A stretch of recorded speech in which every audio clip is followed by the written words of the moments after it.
இந்த மண்ணில விளைஞ்ச கதை இது, ஈர நெஞ்சில நனைஞ்ச கதை இது.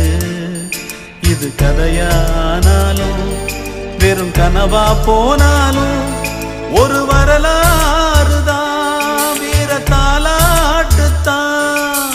கதை போல தோடும் இது கதையும் இல்லை, இத கலங்காம கேட்கும் ஒரு இதயம்